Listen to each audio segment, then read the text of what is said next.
I did not discharge you. No, I am discharging myself. I don't think so. I'm the doll. But not forever. Okay. Okay, good. So we have a deal.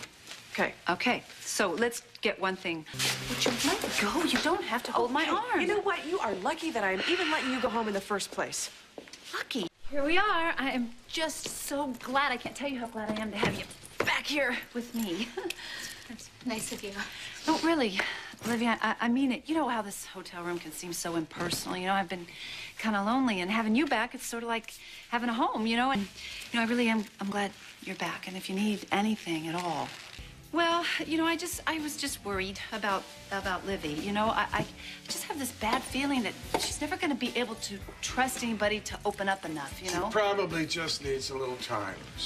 Yeah, I know that, but we're gonna have to go. We're gonna do this tomorrow. I have a lot to do. You found what? You want traditional? I will give you traditional. Voila! And you agreed? Why? Because I have something for you. Oh. Ta-da! Oh, no. Yes, no, this